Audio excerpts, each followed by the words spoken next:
Good morning, guys! Ay, no, hindi pala morning. Hapon na. Uy, agoy, mag-aalauna na. Hindi pa ako kumakain.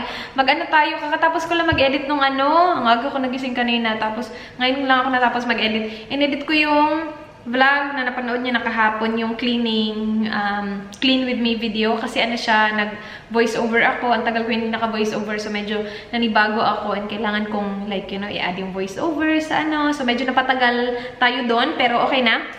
Ito, kanina ko pa ito ready. Pork chop na nilagyan ko lang ng vegeta. Yan. Tapos lalagyan ko siya ng... Actually, no. Hindi na. Hindi ko na siya... Sasabihin ko sana lalagyan ko siya ng asin, pero wag na. Ito na, air fry ko lang siya, guys. Sana, air fry ko siya. Wala, nag-edit ako, no? Pero, wala. Nakafocus kasi ako sa aking editing. Hindi ko siya na ano. Kanina, after ko mag-breakfast, nilagay ko agad yung vegeta. So, kaninang-kanina pa itong vegeta dito.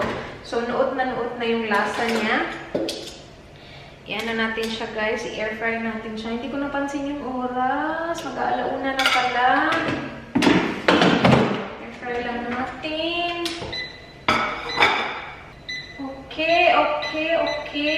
Yung air fryer, wala siya nung pork na setting. Meron siyang beef, fries, chicken. So, kapag pork yung niluluto ko, yung pinipili ko na setting is chicken. Kasi alam mo, parang silang dalawa na kailangan luto talaga.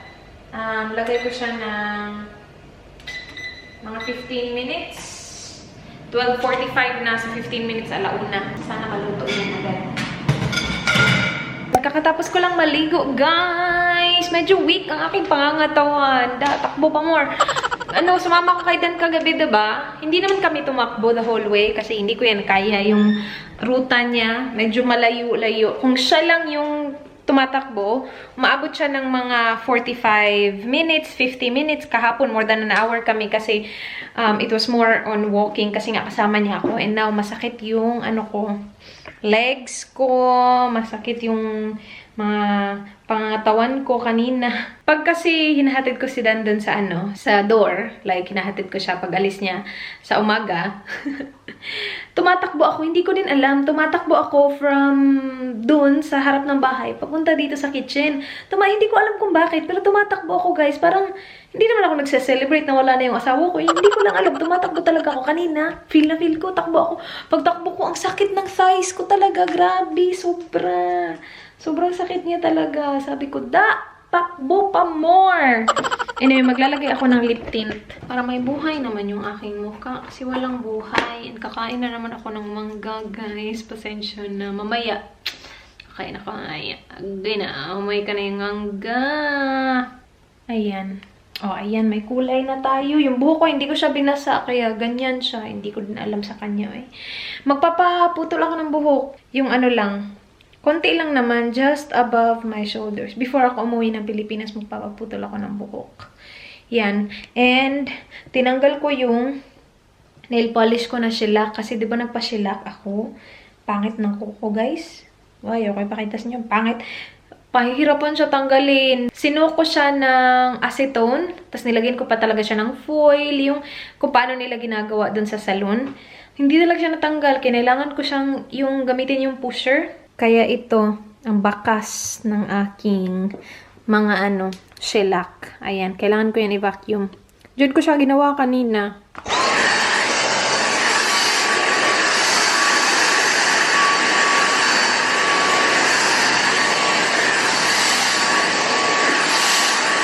Ang galing ng vacuum na to, diba? Agoy, sorry.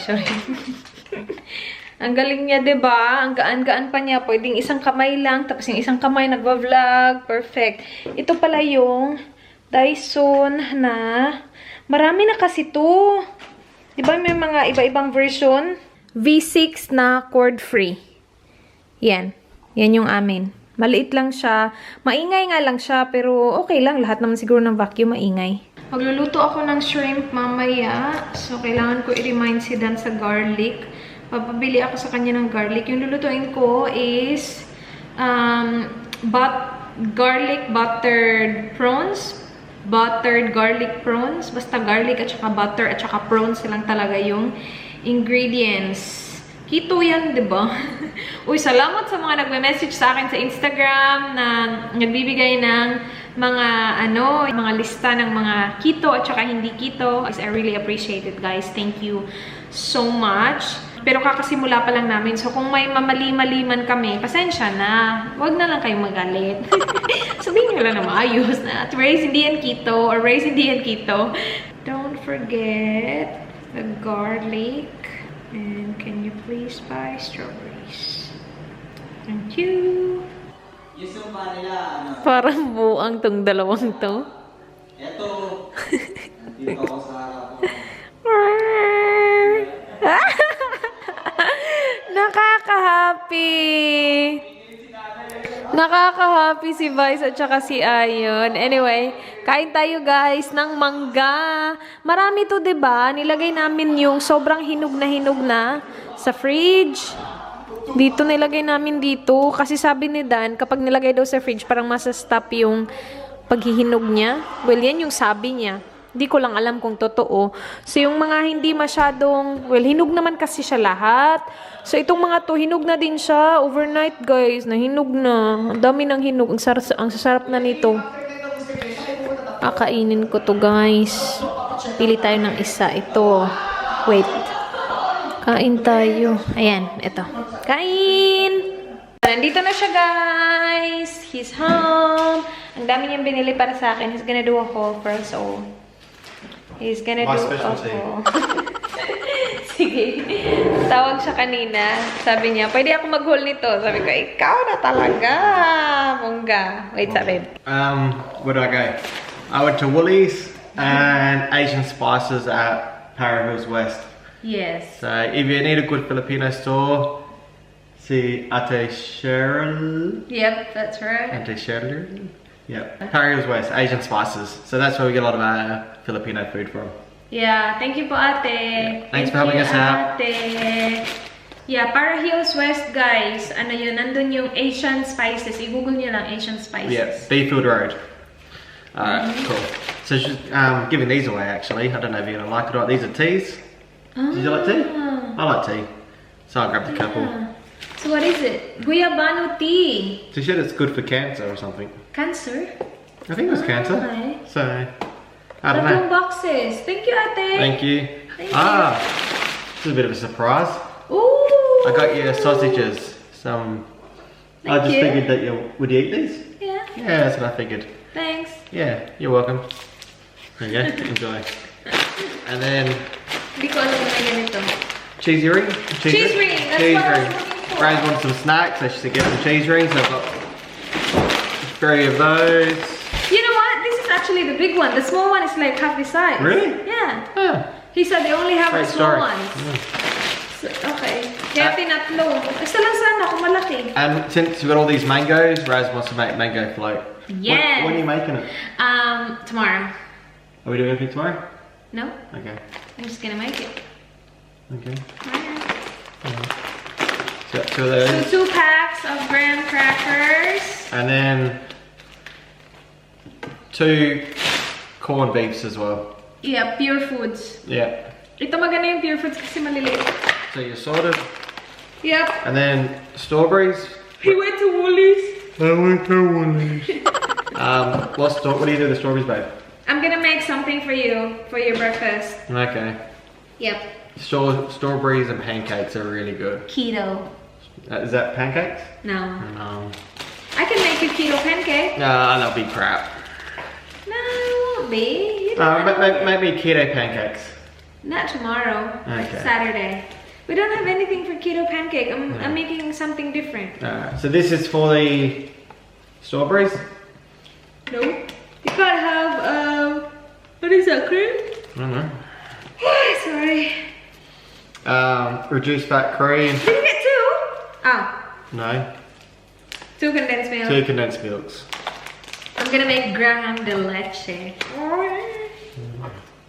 Oh, you're doing that. No, you don't. Sorry. You do it. Sorry, my love. No, you do it. I'm so sorry. You will be. Evap milk.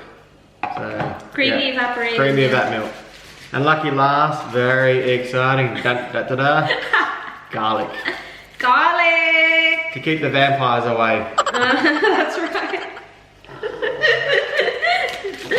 So, that's it. Good job for using this, my love. Another day at the shops. Uh-huh. What's for dinner tonight? I got prawns tonight. That's right. That's That's why good. we need the garlic. Yep, Yes. Thank you for the whole, mister. that's alright. Dinner So time? dinner tonight, yeah, I'm just gonna cook it. It's really easy, so I don't really have to. I'm just gonna prepare the ingredients. I don't have to cook it right now Okay. because it cooks really quick. We will make prawns. So bumili kami ng prawns. Mura yung prawns eh, naka-sale. It was only $17 per kilo. Usually it's like really expensive. Is it? Right? It's like 20 something. Okay. These are the raw banana prawns. So we got, yeah, like almost a kilo, 900 grams. Lalagyan ko lang siya na ito. I'll just put all these away. No, babe. Go Thank for you. it. Thank you sa tulong mo, Ate Cheryl, as usual. Ready na yung mga ingredients para sa dinner, pero hindi ko muna siya lulutuin kasi ang bilis lang nito eh. Nandito na yung prawns, nanugasan ko na siya. Nandito na din yung marami nating garlic and butter. Pero maya na muna yan. Luluto tayo. Mag-start na tayong i-prepare yung lunch nila bukas. So, ito din actually yung lunch niya kanina and sabi niya masarap daw. So, gagawa ulit ako. Kailangan ko siyang gawin beforehand kasi, i-bake siya eh. Tapos medyo may katagalan siya. Yung ginawa ko is, guys, avocado na merong egg. Actually, same siya nung capsicum, nung bell pepper. Pero, avocado. Yung naiba lang talaga is avocado yung instead of bell pepper. Pero same lang yung ingredients. Bacon, tapos lagyan ng egg, lagyan ng cheese. Yun lang talaga. Pero, again, naiba avocado. So, yung avocado, cut ko muna siyang ganyan. Yung parang sa mangga lang. Horizontal at saka vertical. Kasi kailangan kong kunin yung ibang laman ng avocado. Para medyo maging malalim siya ba. Kasi kapag hindi malalim, hindi magkakasya yung ating egg at saka yung bacon, cheese, alam mo yun. Meron pa din tayong ititirang avocado para pagkain ni Dan, merong avocado, merong egg, merong bacon, merong cheese. Pero, kukunan natin siya para medyo deep naman siya ng konti. So, kagabi, gumawa ako nito kagabi. So, meron akong ito, sobra nung kagabi, kasi nga, kukunan ko siya ng konti. Kinip ko siya kasi iniisip ko, gagawa ako ng yung avocado na may condensed milk. Hindi pwede si Dan dun kasi sugar. And the reason why hindi ko to ginagawa tong diet na to guys is kasi hindi naman ako nagda-diet. Gusto ko nga mag-gain ng konti ng weight. Kahit na anong kain ko, hindi naman ako nag-gain masyado. So, kunan mo lang siya. Huwag mo lahatin ha. Kasi nga para may matirang avocado dun sa loob. Tapos kapag medyo napadami, ibabalik ko lang yung ibang avocado. Lalagyan kasi siya ng egg. Kahapon nga medyo pahirapan kasi crowded na talaga siya. Magbabalik lang ako ng more avocado dito sa kabila. Yung oven ko, na siya, nagpe-preheat na. Ako ngayon? 180-190 degrees Celsius. So, dito, maglalagay tayo ng egg. 1 egg each. Kasi maliit eh. Hindi magkasya yung dalawang egg. Medyo pahirapan siya kasi kailangan magkasya talaga yung egg. Dapat hindi matapon. So, ingat-ingat. Ayan. Sabi ko sa inyo eh. Agoy.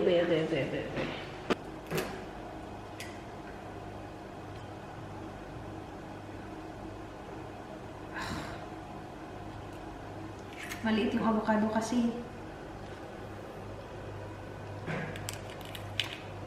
Alright.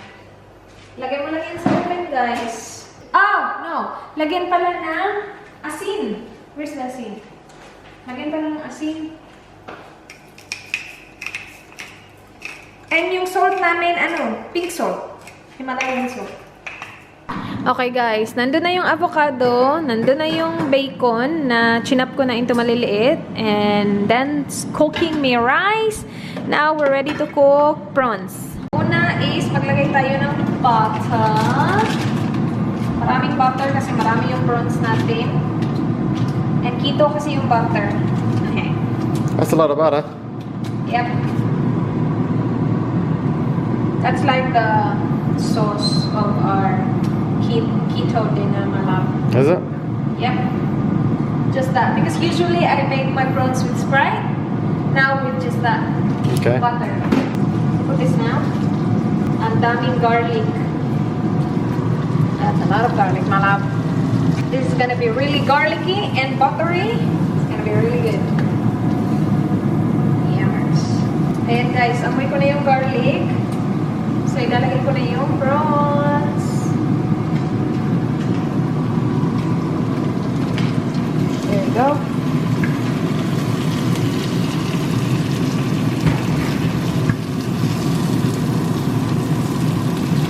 Luto na yung ating prawns. Konti na lang kasi kinuha na ni Dan yung iba.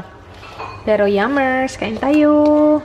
Guys, ito na yung avocado. So, luto na yung egg. So, nilagay ko na yung lutong bacon natin. Now, maglalagay ako ng cheese. Lalagay ko siya dyan. And yung oven, in-off ko na din siya. After ko ilagay yung cheese, ilalagay ko siya sa oven na naka-off yung oven. Ma-melt yung cheese and bukas kukunin ko siya. Ilalagay natin sa baunan para sa lunch ni Dan. But yeah, that is his lunch. Ayan na siya guys. Ibabalik na natin siya. Mas madaming cheese pa sana ilalagay ko. Kaya lang hindi na talaga siya magkasya. Naglalaglagan na siya. So, yan lang yung kaya. Lalagay na natin siya balik sa oven na hindi na naka-on. Pero meron pa din siyang konting init. So, kung ano man yung leftover init niya, yan yung magme-melt ng cheese. Ito naman yung natitirang avocado from kanina at saka kagabi. Nilagyan ko lang siya ng konting condensed milk and ice cubes. And yan yung aking dessert for today. Kain tayo, guys. Ito na naman po tayo. Gagawa tayo ng breakfast. Tatlo to eh. So, ito. Bali, ano na siya. Gagawin ko na siya ngayon. Tapos ilalagay sa fridge. And then, kakainin to ni Dan bukas. So, yung kakailanganin dito sa ating keto na breakfast. Strawberries. Yan. Pwede frozen. Pwede fresh. And then, coconut cream. Yan. And then, chia seeds, guys. Ayan. Hindi ko pa to na-try. First time ko to siyang gawin. Nakita ko lang to sa, sa YouTube video. May YouTube video ako napanood. Ito yung ginawa niya. Hindi ko din alam kung anong magiging lasa nito. Tatanungin natin si Dan bukas kung ano lasa nito. Maglalagay lang ako ng isang teaspoon muna. Or siguro dadamihan ko yan. Wait. Isang teaspoon muna ng chia seeds. Lagay. And then, lalagay tayo ng cream. Malapit na magsimula yung bachelor, so hayaan ko muna to dito. Dapat maliit yung maliit yung jar. Alam mo, dalawahin ko na lang siya. Hindi ako magtatatlo. Dalawahin ko na lang. Lipat natin yung chia seeds dito.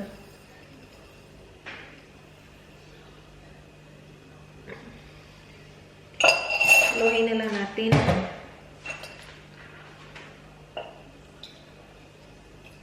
Yan.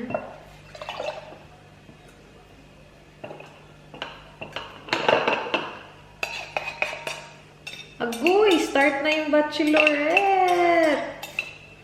Wait guys, hayaan ko lang to sila dito ha.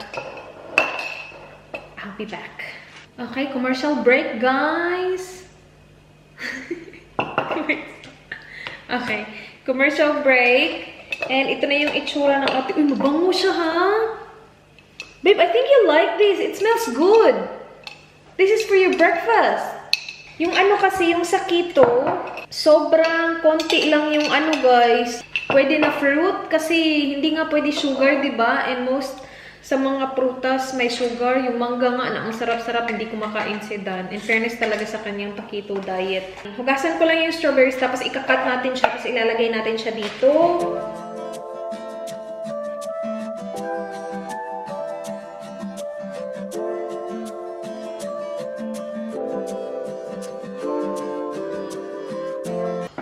Ayan guys, tapos na yung dalawa. Inubos ko yung lahat ng strawberries pero dinivide ko into 2. So, nandito na sila. Ilalagay lang natin sila sa fridge. And bukas, ito yung kakainin na Dan. So, bukas mag-expand na to ng bongga yung mga chia seeds. Katatapos lang ng bachelor. Napili na naman yung gusto ko. Like last time, napili yung gusto ko. Pakita ko sa inyo ang final look ng lunch ni Dan bukas. Yan siya guys. Nilagyan pala namin ng ganito. Yung sa ano yan, sa egg. Lagyan namin sa ilalim para mag-hold sa avocado kanina. Yung cheese na nalagay natin, ayan, nag-melt na sila. I'll leave it sa oven. Tapos bukas na natin yan ilalagay sa baunan ni Dan. But it looks like that. Avocado with egg and bacon and cheese. For his lunch tomorrow. Oh, check natin yung ano. Ayan, o see, nag-expand na yung mga chia seeds. Sana masarap yun, babe. I hope that's good. Nakarating niya lang. Nakahubad. Nakarating lang yan, galing takbo. Yun na yung vlog, guys. Thank you so much for watching. Sana nagustuhan nyo. Please like this video kung nagustuhan nyo. Please subscribe if you haven't already. I hope to see you guys soon. Be good. Good night. Bye. Mwah.